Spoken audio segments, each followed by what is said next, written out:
Welcome, everyone. I am excited in the new year to talk with a new awesome guest on my show, Mike Fallat, who is a book creation artist, wizard, who published more than 220 books, I think, by now. That's exactly right, man. About 220. We just crossed the threshold. And yeah, we may be going to cross some thresholds. I like it. So yeah, you're a fellow free thinker. We do this podcast just after the gathering in the Washington, D.C. area. So it's a very special area to have this podcast about. How are you feeling at the moment about the state of the world? So thanks so much for having me. This is awesome. Been excited. Starting off the new year with some podcasts, and we're starting off. This is the first one of the year. So thanks for having me. But yeah, man, it's a weird time. There's there's so much good and there's a lot of bad that's happening. And so I just was at the Washington D.C. rally, the Save America rally, and what I saw there is very different from what I'm seeing people talk about in the news. So I don't really watch the news, but I'll just flip through now because people are saying it's so crazy. So I'll turn it on for like a quick 10 seconds, and how they're portraying it seems like everyone got there and just said, let's break the windows. What I saw is a completely different picture, and it was beautiful. When I got there, I got on the metro. I mean, it was people saying the prayer, the Lord's Prayer. We get to the place. There's 500,000 people before the show starts. Everybody kind of hugging and fist pumping and all excited. They're singing songs, the national anthem, God Bless America. And then he says at the very end of the speech, hey guys, Mike Pence has the ability to at least send this back to the legislators to do a re-vote, to see if this is the legit, do an audit. And everybody says, like, listen, that's all we're here for. Just do a fair election. We're not trying to steal it. Just see if it's real. And so he says, Mike Pence has the ability to do it. But from what I'm hearing, Mike Pence, it's not a lot of good stuff coming out from the circles. And I remember him saying that. I'm like, what? Wait a second. This doesn't sound good. And then he said, let's go down to the Capitol building and cheer on those senators who need our support. So we go down there. And as we're there, we're singing the national anthem and all that. We heard 3 big booms. Turns out to be, I guess, gas cans or tear gas containers, whatever it is. All of a sudden, you start to see people dressed in black. I will tell you, we're Trump supporters, so we're wearing, the American color flags. I see people dressed in black. I see them running around. Now, I'm not saying that this is a bad thing, by the way. They're running around. But here's what I noticed, which was confusing to me. The cops weren't doing anything. There was no fighting. Like, there was nothing. Like, cops were happy. They're letting people go, and it's all this great stuff. And then all of a sudden you start to see a little bit of pushback whenever you see someone break a window. Of course, yeah. And there's a little bit of pushback, but it's over in 5 minutes. You hear people chanting, and then all of a sudden you're starting to leave, and now you're hearing the people got inside. And I'm like, okay, well, they got inside, and then you see a picture on your phone because you don't have much reception, and you're just like, oh, they got inside. That's, they got inside. What are they doing inside there? And then they're showing pictures of guys with horns and all this stuff. And I don't know, and I will tell you this, I don't know if it was a Trump supporter or Antifa. But I do know a couple people who did go inside, and what they told me, these are 60-year-old guys. What they did was they just walked in, and they looked around, they saw all the things. They saw cops, and the cops were really nice to them, and they said, please just leave. And they just walked around like there was nothing. So then I met a guy who said he was inside and got hit with a paintball gun from a police officer. Really, it was like a funny dude. He's like, yeah, we didn't destroy anything, but I got hit with a paintball gun. So I'm hearing all this stuff, and then I go home and I see that they're calling everybody terrorists. And now I'm thinking to myself, well, this just makes sense with the communist agenda. You really want to make it look like the people who are trying to stand up for justice are evil, and everybody who's trying to tear everything down are heroes. Yeah, that's a strange thing for me when I hear about how they are covering it, because no matter if you agree or not, there's people who want to have justice. They're proud to be Americans. They want to be sure that the election process is legit, and that's what they're standing for. And then I read articles that it's about white supremacy and white nationalism and anti-blacks. But I'm like, how are you combining that protest? These people are just standing up to make sure justice is respected. If they try to investigate any means and they don't find enough evidence, even if you think that is okay, then you have to accept the legislation and say like it's fine. But I think most of the intentions of people are there like, hey, we want to be listened to, we want the electoral process to be certified, and we want to stand up for it. And then I read some articles about white supremacy and bigotry and etc. And I don't know how they combine it, because that was not my impression, and I don't think that was the intention of the people gathering there. I saw a lot of Chinese people. I saw a lot of African Americans. I saw a lot of Hispanics. They're all in the crowd. We're all hugging. We're all fist bumping. We're all singing along. You wouldn't believe how many people are there who are Chinese people who are running around getting you to sign piece of paper to end the CCP. So you want to talk about Trump supporters? You would not believe how many people were there are trying to just fight communism. And it's amazing to see the complete opposite portrayal from the media, which means, and this is what I've learned from working with so many entrepreneurs, what the masses are being told is wrong. It's just wrong. And so when people are being, I guess you could say, woken up, they're awaking every day from a guy who's a complete outsider. He's dangerous. So how do you make him dangerous? You make his supporters dangerous. And that's, I'm starting to see this more and more. Whatever the masses are being told, it's wrong. And there's a reason for it. And I think it's such a gigantic disrespect. And it also happened when Trump got elected. It almost seemed that they acted like everybody who voted for Trump is dumb and is misinformed and is just stupid. But we're talking about 70 to 74 million Americans voting for Trump. Right. So you're actually putting that label on so many people. I think it's a gigantic disrespect for people who probably have some valid reasons to vote for this candidate. Mm-hmm. And that's the thing, is he's a populist, right? He's a populist candidate. So which means that's another way of saying the people love him.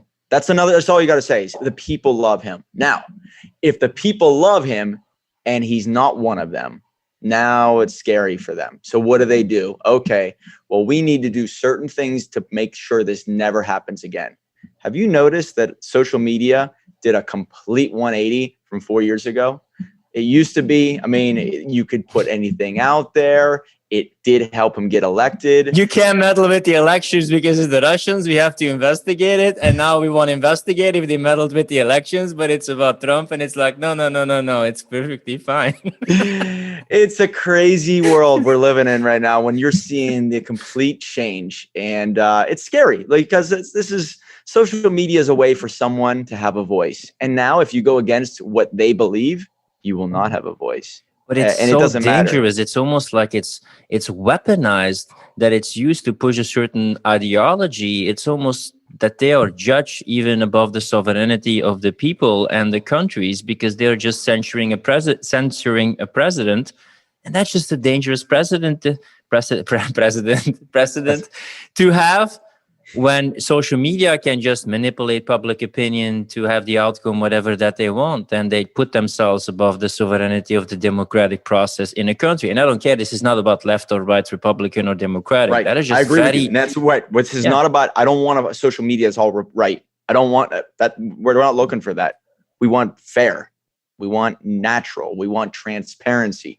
That's all we want.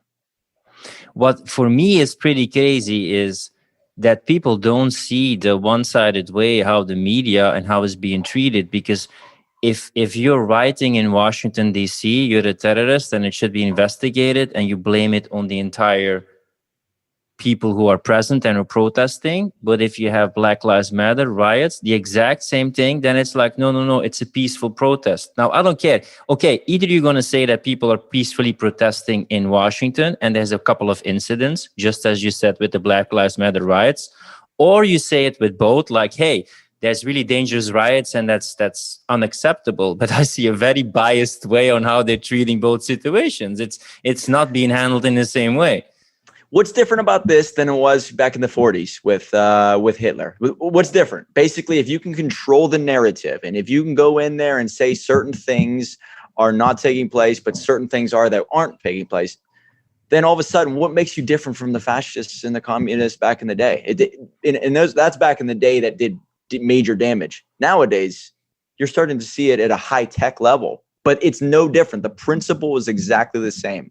The reason why we love social media in the early years was because it was transparent. We were able to see it for the very first time, what in the hell was happening.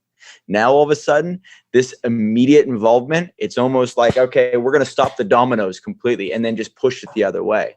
Now, all of a sudden, where do you get it from? You actually have to go into these circles like the Parler. Parler's 100% all right wing. You know, you're talking about people who are finally awake. But now that's a right-wing social media channel. And let's be honest, like it's a bit of a pity that you almost have to flee to be able to talk about some certain things, because I don't like polarization. For me, left-wing people, right-wing people, we can all talk and use free speech. It's not about just having an echo chamber. Right. It's almost, it's sad that you have to run from certain platforms in certain circles. And I don't want to do that.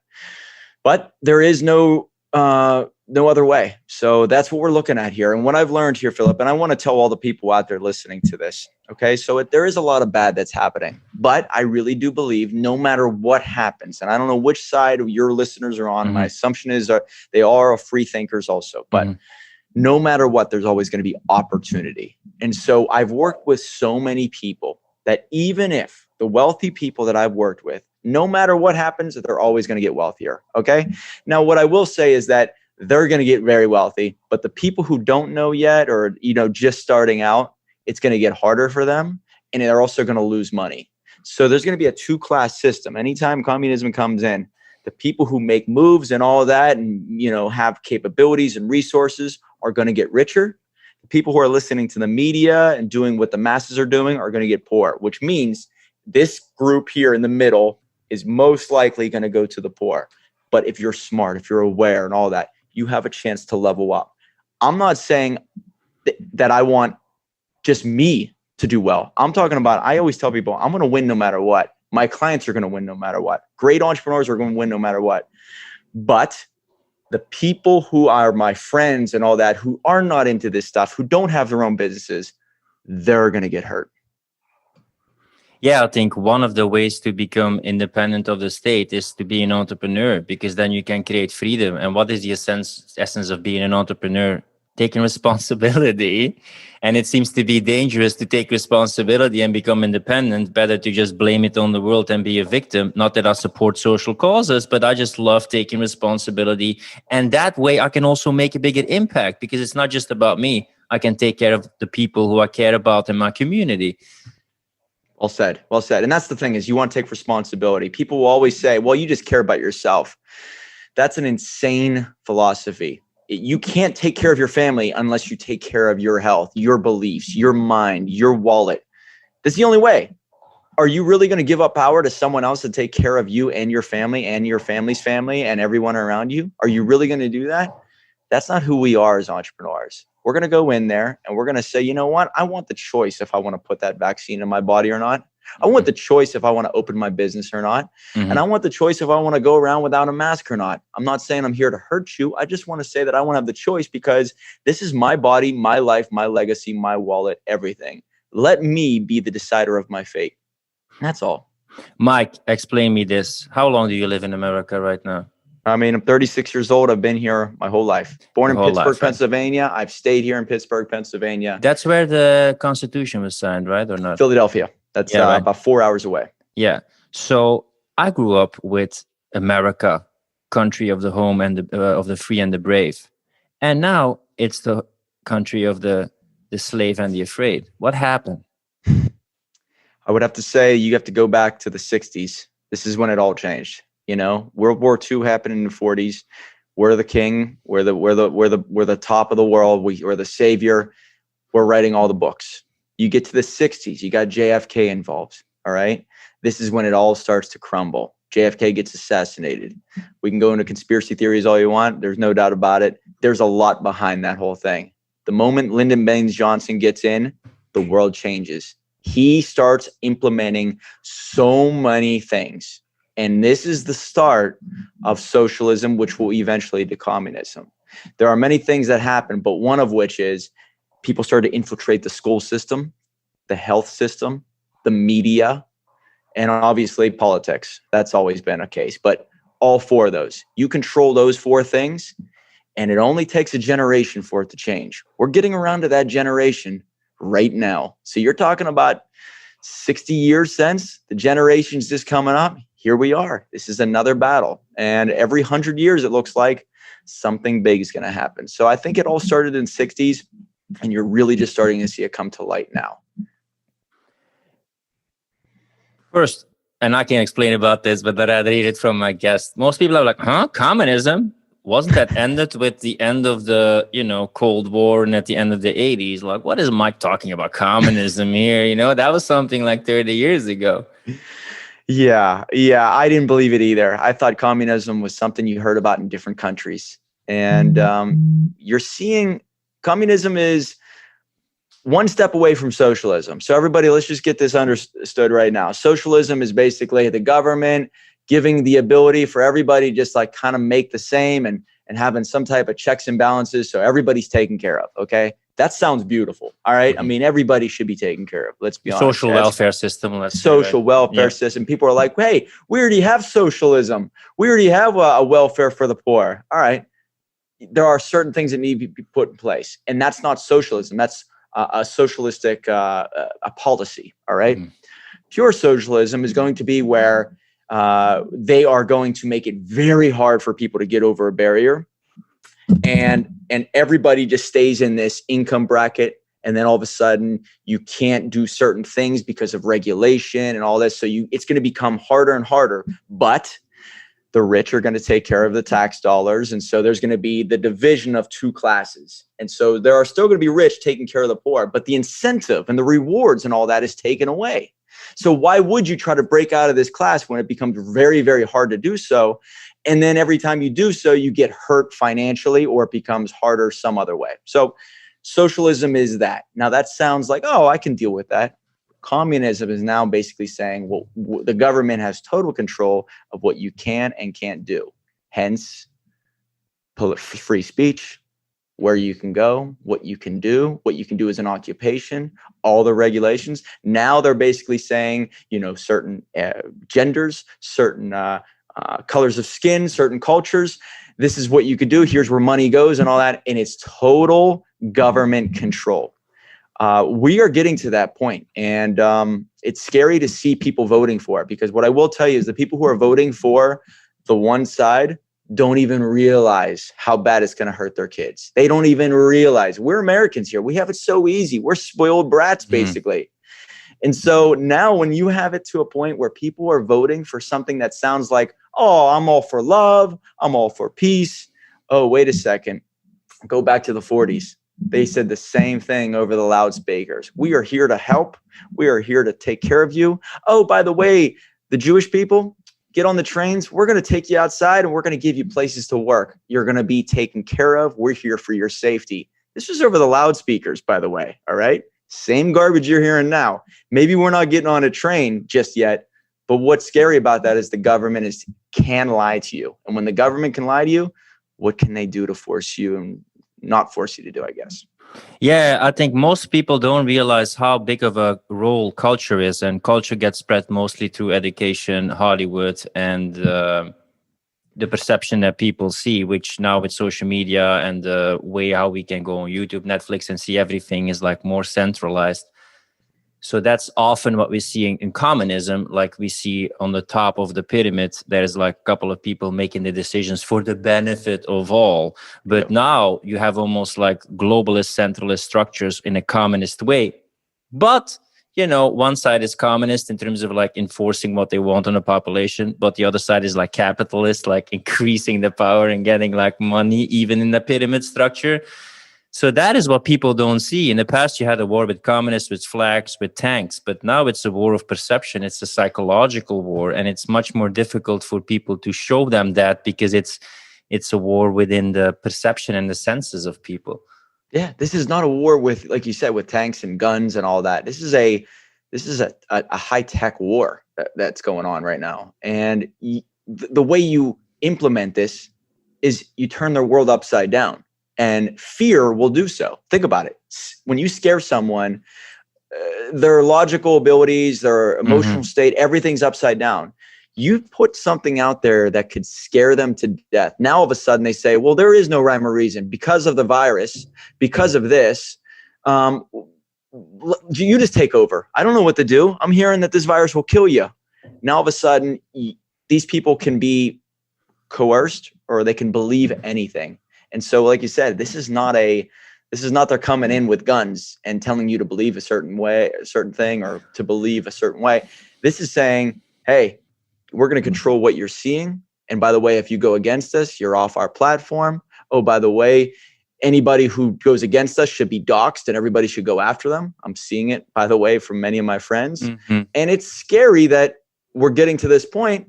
And now you're seeing this total division of people fighting each other, which is the end all be all goal. You get the people fighting with each other.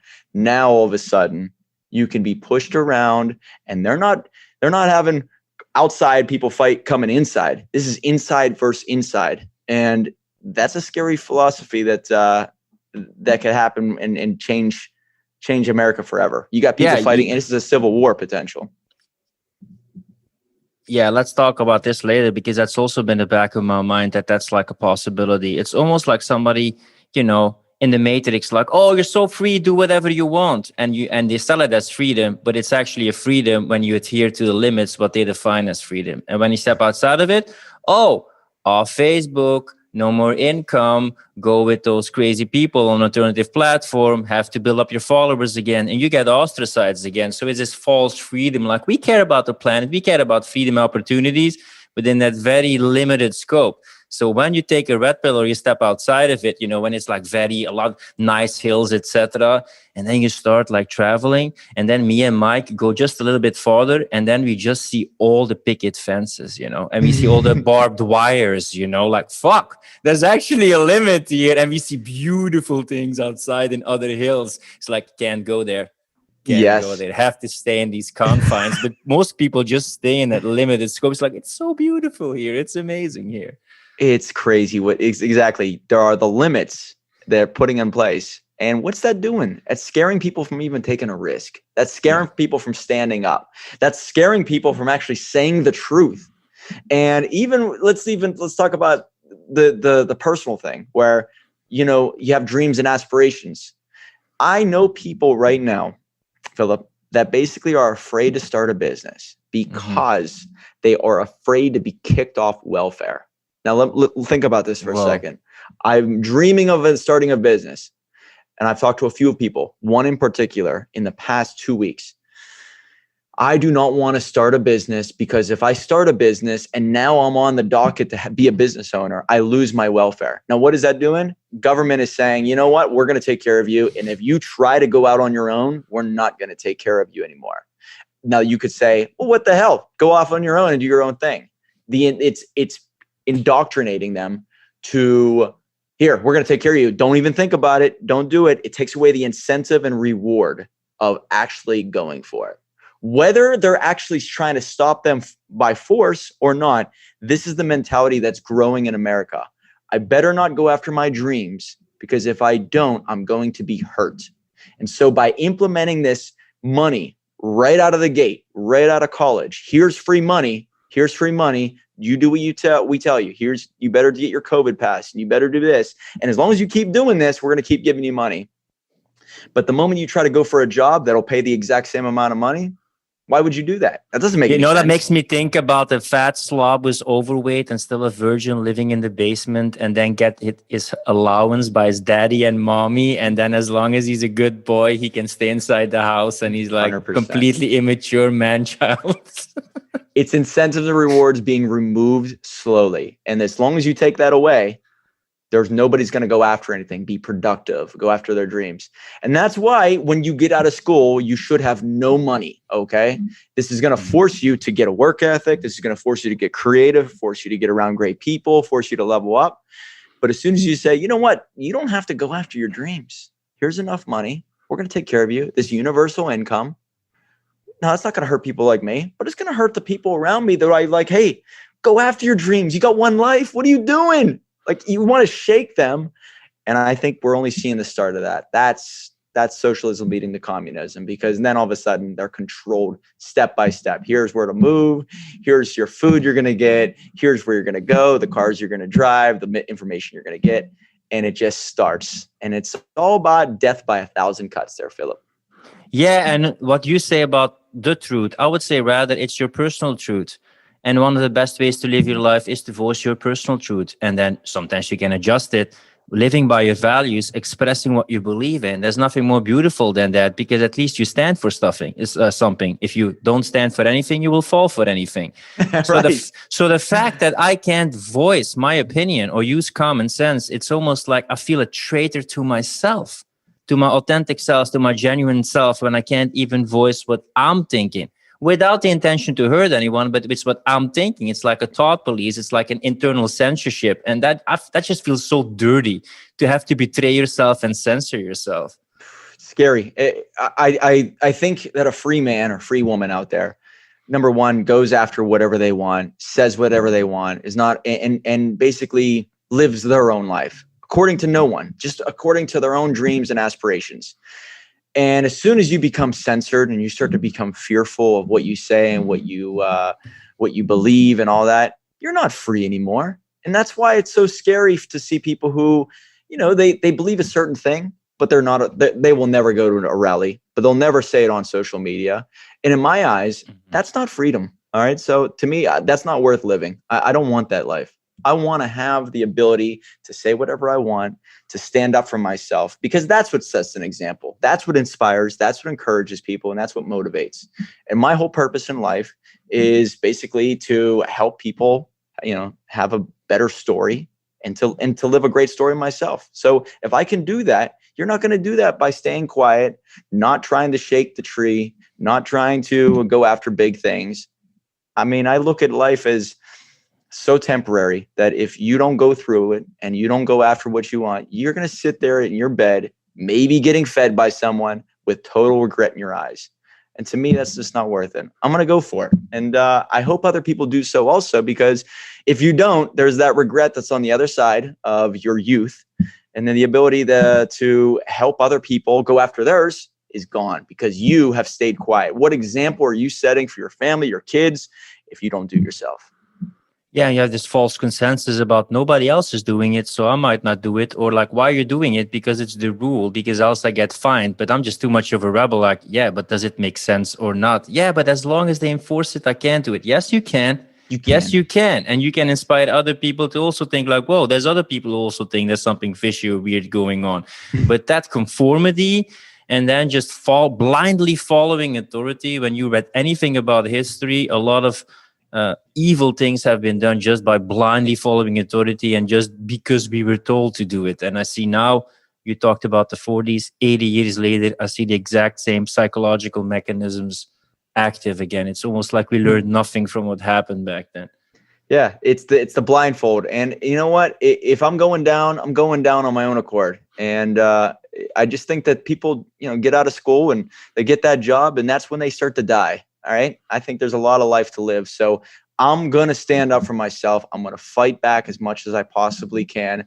And to me, living is really doing me. Okay. When you soul search and you find your purpose and you find your calling, to diminish it in any way is not really living. You got to let it flow and you got to let it flourish. So if you do that and you start to cut it, when do you stop?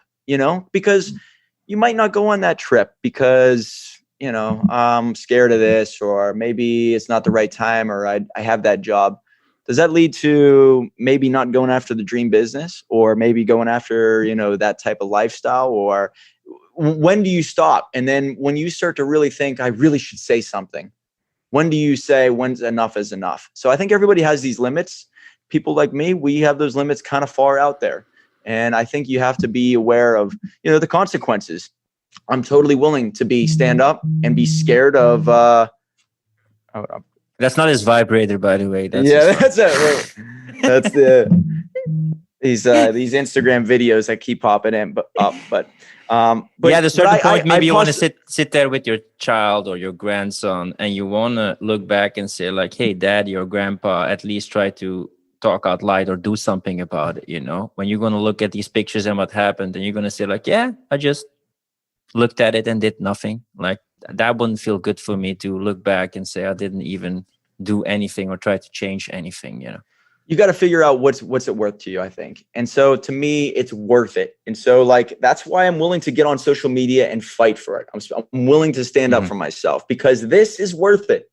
Some people don't know what this is. And if you don't know what this is, then there is no reason to fight, I guess. As long as you know what this is and you're willing to fight for it, then there are going to be consequences. There's always going to be bashers. There's always going to be people who stand up and try to hurt you. But isn't a dream worth it? Isn't your purpose worth it? I guess that's it. And you know what's crazy? That when you would fight for the freedom of speech and expression, I think you also mean the freedom of expression of leftists, even if you think they're batshit crazy. But you would still say they should 100%. Be able to say what they want. But when you say the same thing in the other way, they would try to censor you. So I'm not saying, yes, everybody who's conservative and right, they should be able to say what they want. No, everybody should be. I'm not saying, I will never say, hey, these people need to be banned from social media or off the news or anything. I'll never even say dox them.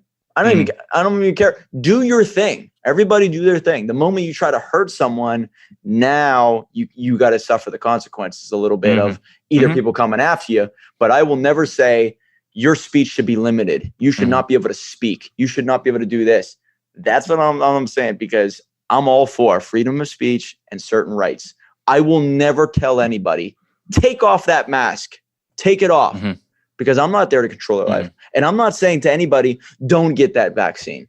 Remember, so this is our philosophy. You have choice. Make your choices, because it's your life, and the government has no say-so over your life, because you are responsible. And people always say, Philip, you probably met these people. Well, I didn't start my dream business or anything because of the government. That's only going to get you so far. You want to be the victim? It's on you. All right. It's your life. You take responsibility. It's going to get harder and harder for people to say no to the government, but you still can. And so I say take responsibility, but at least keep your options. Have choice. That's it. You're responsible for Dreamstarters, and people sometimes can fall in love with a dream, but then they don't want to put in the work towards achieving that dream. I read some stories about you. Let's talk a bit about failure and about, setting it up and what you learned from it, from building your businesses and making your dream come true.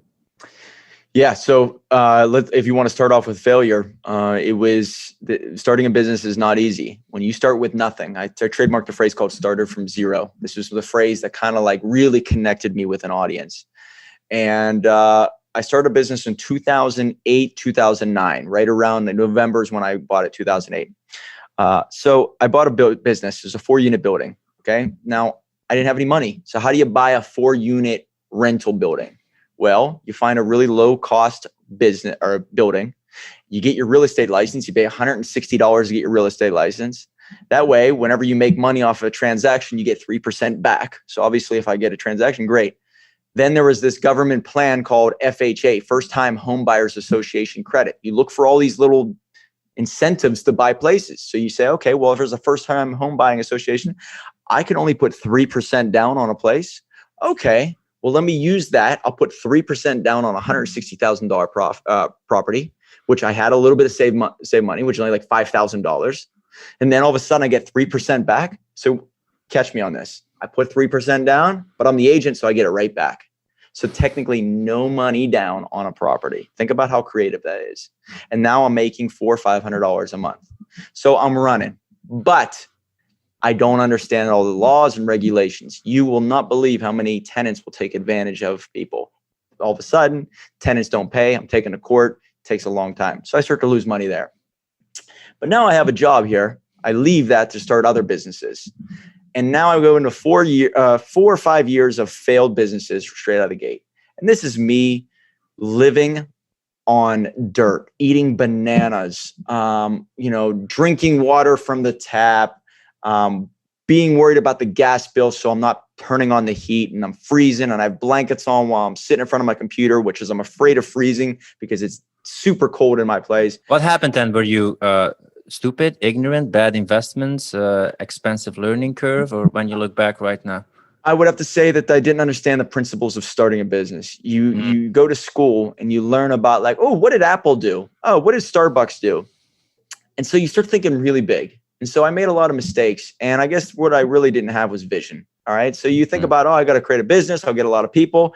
I mean, work ethic wasn't low. It was, okay, I underestimated how long it takes for a business to go. I underestimated the success rate of a business. I underestimated so many things that you have no street cred. Nobody believes you. Nobody knows who you are.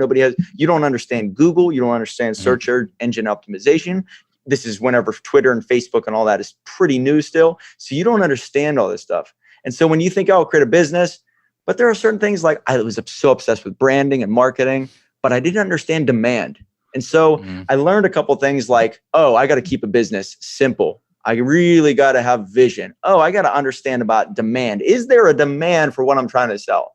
So it's a lot of these rookie mistakes. And I hear it from a lot of my clients that come to me or potential clients. Ooh, I want to take over the world and create the next Facebook. Now, as soon as I hear these type of things, I'm like, well, that's how I thought early on. You don't even know what you're getting into because you don't know development costs. You don't understand legal stuff where you could start a business. And if you do it the wrong way, like me, your legal fees will sink you before you even sell one product or service. So 4 businesses failed, but I learned this is a school of hard knocks. I mean, I'm telling you, it was the hardest years of my life. And then on that 5th business, okay, I realized maybe I'm doing all this wrong. Let's break this down to something so basic that's not that sexy, that's not that attractive, but I think people will buy it. And it was a dog product service. Okay. And it was a direct-to-home dog product service. And it was so cool to talk about. But I mean, my passion wasn't really 100%. It was just like, I need to survive. I need to see if I have what it takes to make a business work, to make a profit, to make $1. And finally it worked. And then I'm thinking to myself, what made this business work compared to the other ones? Okay, there's a couple principles that I've learned. And I wasn't making a lot, but I was making more than I was paying. So that to me is a successful business. Are you making enough that pays for all the expenses and you can live off of it?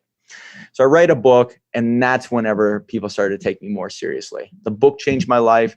And all of a sudden when I wrote the book, so thinking about this, did the dog product service. I wrote a book. Now all of a sudden my brand starts to build up that I'm a best-selling author. It's fantastic. And they say, hey, will you help me with my book? And I got flooded with messages. I thought to myself for the very first time, this is the key. There's a demand that it's attraction marketing. They're coming to me. I'm not selling it. They're coming to me for help. So what do you do as an opportunist? You say, I can help you and I'm going to charge you this. Bottom dollar prices builds up my testimonials, my credibility in the market. And all of a sudden referrals start coming through. So I let go of the dog product service. I went all in the book publishing and it just skyrocketed from there. So all these mistakes, everything I do is not by accident now. It's sort of like, okay, what failed before?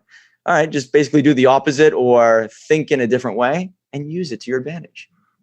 Yeah, I use the same thing with my clients. I call it the CSI method, which is clarify, simplify, implement, and then you reiterate those steps. And oftentimes it's not lack of implementation. It's just lack of clarity or lack of simplification because they're overwhelmed, because they're all over the place and they haven't tested their offer, tested themselves, tested their skills. So that makes it a lot difficult to get feedback and see what hits the bullseye, you know? Yeah. And I think that a lot of people start off by saying, let me create a product. And when you say you create a product now, it's very difficult to differentiate yourself from people. When you start off with a service, this is what I learned is you start off with a service. Now, you basically can create a business. You can differentiate. You can be pivotal. You can be real nimble. All right. Maybe there is a business out there like me, but you know what? With my message and my ability to market, I can beat them. I could beat them. It might be the same product, same service, but now I can differentiate my service very fast. I don't need to go back to a molder to change anything. I don't need to go to an apparel line to change anything, or I don't have to worry about costs of anything because I'm a service. I dictate it. And so I think there was always a demand for people who can maybe make things a little bit easier on people, or because your likability factor, you can always win as a service early on. Now, when you start to make money, now you start to get your money working for you. You could say, I can control this service, but let me put it into this product. And hopefully this product will scale because products are a lot more scalable. So you start to make money that way. And I think that as long as you have clarity, I'm glad you brought that up, of how you're going to do things at different stages. If you're not clear on things, you're going to screw up. You're not going to know which decision to make. There's going to be a lot of problems that come your way, and you're going to be overwhelmed. So clarity, keeping it simple, and also boiling it down to something that's controllable by you. If you can't control it, if you have to worry about these programmers building it for you, or you have to worry about some person taking care of something before you can even sell it, now you're in kind of some deep weeds. Because by minimizing it, simplifying it, clarifying it, you can manage it. But some people, they already have like a whole team, and or they do it themselves, and the website and the funnels and the copywriting, like you only have like 24 hours a day. What I love about a lot of entrepreneurs is they have a lot of willpower, perseverance. Sometimes that become a bit of stubbornness, and sometimes even worse, that sometimes can become like foolish pride. And then they say like, hey, why will it work? Because I like it. because I think it sounds good. And I then say like, sorry, dude, but marketing is not about what you think or see. It's about what your ideal client sees, you know? Sorry to break it to you, but this happens so much that they just think like, I like it. I've been through the journey. So my ideal client will probably also like it. Yeah. And maybe what you're saying there also is that people overestimate their abilities or their want 5 years from now. So like if you build a certain type of business, maybe you could do it, but maybe you're overestimating that it might work in 2 years, but you're thinking that might make work in 3 months.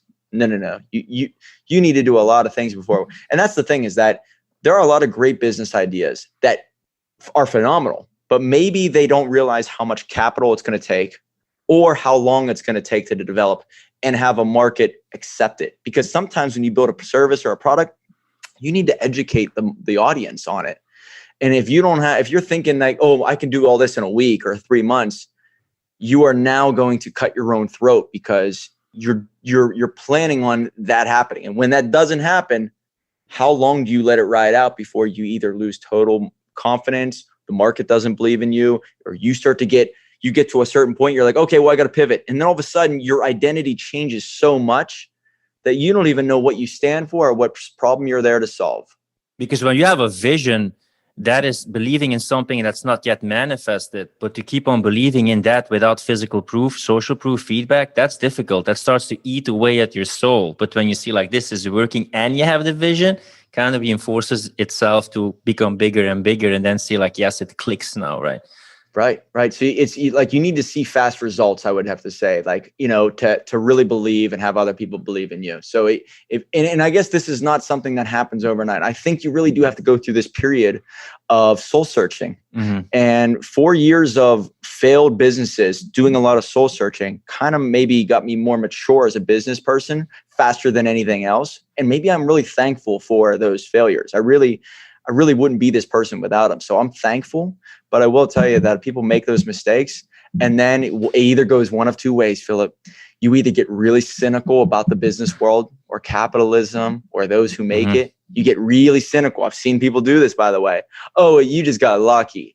Oh, you did this, or you found that person, or maybe you got it because of, you know, you stumbled upon this in the idea and it's not really your idea. That's the cynical people, and they get really pissed off about success. Or you say, you know what? I'm going to fail until I make it. And I'm going to keep learning and learning and learning, and nothing's going to stop me. So even if I go broke, I'll get a job that pays the bills until I have the next idea. Or I'll just stay as broke as possible, doing the bare minimum as long as I can keep building. So I think it goes one of two ways. And a lot of people, unfortunately, take the first route. I'm really curious. Did you see any connection between your mindset or your self-love when you started to focus more on being okay with yourself and working on your physical mind state, addictions, and etc., and then started impacting your business? Or was it more the other way around? When you had success in your business, only then was more self-love there and more stability? I'm curious about that. That's a great question. And I'm going to take the boring answer, and I think it's both, right? Mm-hmm. They play off each other. I think it has to be. But what I will say is that it's very lonely. You probably get this, to start a business from nothing, it's lonely. You have to eliminate yourself from social circles. You have to eliminate all noise that plays gives you no advantage in the business. It take away every distraction possible. Dating, fun, excitement, all of that. I'm not saying that starting a business isn't fun. I'm just saying like every external thing. I gave up riding motorcycles and dirt bikes and Bro, you dating. hit something. And I think for a lot of young men and entrepreneurs, this will ring true. Like dating and apps, for most entrepreneurs, dude, it's such an energy and time drain.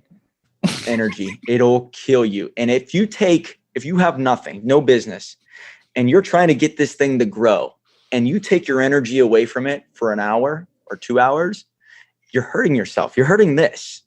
So, and I'm not saying you can't.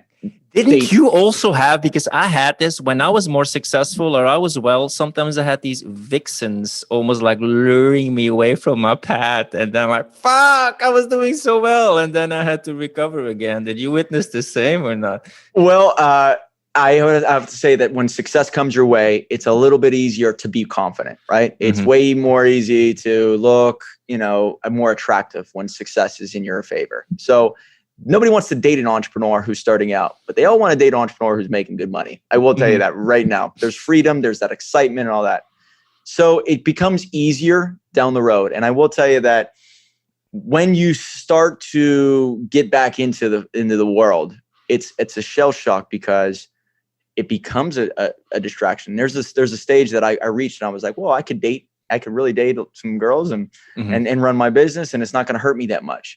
But what does happen from that are some pitfalls of, if you date the wrong person, it becomes a major drain. It becomes drama. It becomes intensity. And they don't even realize it, or they probably do realize it, how much of a drain that is on you as a person. So you become a different person. Unless you're super mature. Like I realized at a certain point, like I can figure out how to problem solve and what to do. Do I give my energy there or not?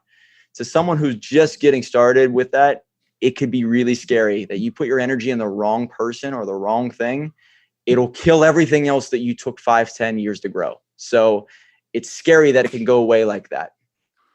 You got a lot of experience with book covers and book creation. Are there some kind of nuggets that that really works well, or these very basic supermarket-y titles working still, or a hot babe on the cover? Does that work? Any pattern that you noticed from publishing so many books? Yeah, so there's a few tricks, and what you're looking for now. So we're living in a society where there's more distractions than ever. We're looking at so many different advertisements and all that. So simplicity is going to win on the cover. What we always try to shoot for is 3 words. If anybody can remember this is 3 words on the cover as the main. And then you break it down in the subtitle as something that's so easy to grasp in 5 seconds, where it's how to or the guide to. Okay. You keep those words. This eliminates all noise and all miscommunication. So how to or the guide for or the guide to, whatever it is. But 3 words for the title. Colors. We always shoot for 2 dominant colors. People think when you get a book, it's going to, let me give you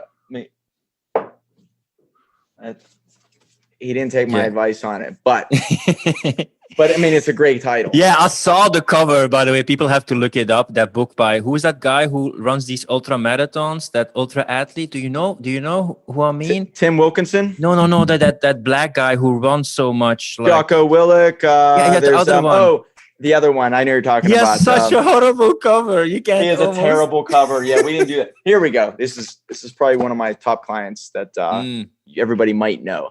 But magician versus mule. Okay. You're talking about it. Whenever I said 2 dominant colors, I look at black and gold. There's a third one here. So you could say 3 colors, but there are 2 dominant colors and then one other one. Black and gold stand out. Okay. All this one too. Elevate to great. This is a fitness coach, high up there with Nike. Okay. Elevate to great. How to live your most fit, focused, and free lifestyle. There is no miscommunication with that.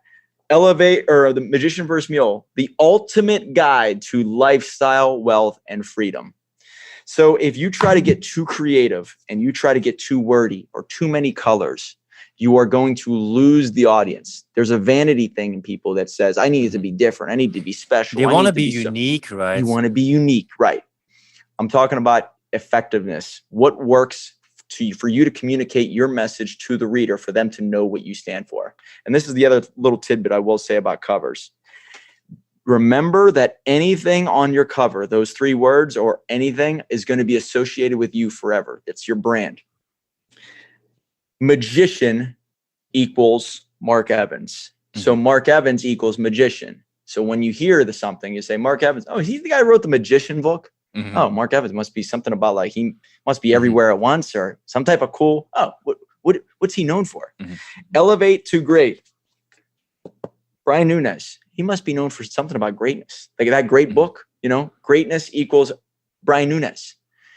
This is somehow in people's brains, word association with names. And if you could start to do that, whether they read the book or not, you become known for something.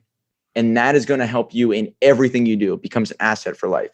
So to summarize, 3 words I would shoot for: how to, or a guide for the subtitle, 3 colors, but 2 dominant ones particularly, and be very weary of the words you use. I do not like negative words on the book. I like positive, so therefore it's associated with you forever. If the current moment in life would be a book, what chapter do you feel you're in right now? Do you have a title for it? I would have to say there are 4 stages to a business. There's the survival, there's the maintaining, and there's the growth. And then there's true scale. Okay. I would have to say that I am in the growth stage. So if there was anything that I would have to say my chapter of life is, it's pure growth. And the reason why is because I'm in, it's 2021. I've worked with enough clients. I have enough of a pool of resources. I'm in enough groups that finally paid off a lot of debt. I cleared a lot of mistakes. I'm very happy where I'm at. I'm building the right things. I have 3 different businesses and making a lot of moves. And so I would say that I'm doubling down, and this is all about growth. So that would say that's a very good question. And I'm glad you asked that, because 2 years ago, very different. 5 years ago, very different. 5 years from now, could be even much more different. Could be in scale mode. Sometimes when I look at your profile, I think of like Mad Max, but without the apocalypse scenarios, because you love freedom and you love your bike. Have you ever considered in the future just living the van life or going off grid? Great. Oh man, you're asking great questions. So first off, what's funny is I'm building the Mad Max car. Really? Yeah. So I basically have 2 Mustangs, and so they're all the car in Mad Max is not the Mustang, but I have 2 old Mustangs, one of which is beautiful. It's like perfect. And that's my beautiful car. But I'm also having an old Mustang that looks exactly like the Mad Max car. So I love that look. I love the rugged, and there's that masculine feel to it. So that's pretty cool that you brought that up. And I just watched Mad Max last night. So great point. Anyway, yes, I drove across the country in my Jeep Wrangler. I got a Jeep Wrangler. I love the whole freedom, taking the top off, going wherever.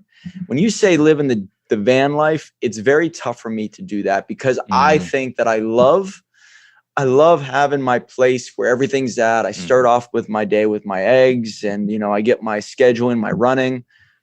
I love the freedom of going and traveling. So I will do a lot more traveling, and I will do a lot more camping, but I will not just do the go off grid and do it for 8 months to a year. So I still need my routine that keeps me healthy and sane, and my sleep schedule. I'm a big believer in sleep schedule. If that gets thrown off, my life is upside down. I don't drink alcohol. I don't do any drugs. I'm very particular about, where I put my energy. So if I were doing the van life and I did the Jeep across America, I did that for, what was it? I forget, 2.5, 3 weeks, somewhere in there. And it was the most amazing thing, but it beats you up. You start to not know where you're sleeping at night. You start to not know what you're going to eat. And you can only do it for so long before it takes a toll on your mental state and your health. So going off the grid, maybe not, but I will do a lot of camping. especially now that I can have the freedom to do that. Sometimes you make these quirky videos with the background that you replay some scenes. Does a part of you ever wanted to be an actor, or have you ever considered it in the past? I would have to say I probably thought of it years ago. I could never live in the Hollywood world. I could never do it. Surviving as a conservative in the Hollywood world, it's like they would fire me on day one. They would say, "Let me pull up your Instagram." Oh, right, don't even audition. You're out of here. So I would have said no. I'm not into the Hollywood life. I don't want to be an actor. I love entertainment, but I love entertainment. I love showmanship. So there's a piece of me with that. Being an entrepreneur allows me to do it all. All right. I love to write, but I don't want to write every day. I just love to write. I want to help people build businesses. And so my philosophy is this: if I can break me down into 3 words, it's create, build, play. As long as I'm creating something, whether it's for me or for clients, whether it's I'm building something, a business for me or with other people, and I'm able to play and just kind of have fun with everything. That to me is a happy life. So as long as I'm doing that, entertainment, showmanship, definitely a piece of it. I just don't want to do it every day. And there's a reason why I think is, there's a fake aspect to it. Because when you are on camera, it could be the 3rd take or the 4th take. Mm-hmm. I just don't like that every day. Small bits, small pieces, I could do it. But I don't like the whole fake aspect of that world. So I like to just be natural, authentic, real, turn the camera on, click record, whatever we get, and that's it. So I love that aspect of it, but entrepreneurship allows me to do everything that I love. And that's what I love about it. Yeah, and that's good when you have a framework and a playing field within which you still have novelty and you can do different things, because else you get bored. But still, a framework makes it also easier for your ideal client to find you, right? If people want to find out more about you and the book creation that you do, where can they check out more about your work? Yeah, the best place probably is if you just went to the website for the book creation. It's dreamstarterspublishing.com. I also own a company called Mike's Inner Circle. So if you're looking to just get connected with entrepreneurs, right now it's only open for my clients and they're going to be a part of it for life. But you'll see if you're listening to this now or even later, it'll probably be open to the public, mikesinnercircle.com. And that's probably the 2 best ways to ever get in touch with me. Or you can find me on Instagram @TheDreamStarter. Let's end with a little rant. Let's say there's a little Mike running around and you're recording a message right now to send him in the future. What is something you would give as a message, even if you would be missing in action, that you could send to him just as a takeaway? Wow, that's a tough one. That's pretty deep there. But I would say that if the word dream, the reason why it means so much to me is because it's what I stand for. You dream and then you do. And so if I were to talk to my future kid or for somebody out there who is part of me, I would say I'm 36 years old. The older I get, the more I see people let their dreams die. And I can look into their eyes and I can see them not be the same person they were 10 years ago. And I can see them start to age. And people still look at me now and they're always in awe of how can you do this? And how can you risk all this and all that? It's because I didn't let the dream die. The dream is never ending. If I make $1 million tomorrow, that's not the end of the dream. I just got to keep looking for other things to keep me happy and busy and growing as long as I'm creating, building, and playing. So if there was a little guy out there, a little girl, figure out that dream and never let anybody get in between it. Because if they do, you're going to feel really bad about yourself and your life someday in the future. Amen, brother. It also relates to an article that I read, the top 5 regrets of the dying, of somebody who interviewed people who were about to die. And number 1 was, I should have lived a life according to my terms and not what other people expected of me. So I think it's an amazing message to end the podcast with, man. Thanks so much, Mike. Thanks for having me, man. If you like this podcast, don't forget to subscribe, share, and leave a comment. And if you're a coach or consultant and you want to scale your online business or maximize your productivity, check out the show notes to find out more about Philip and his coaching programs. Rent over.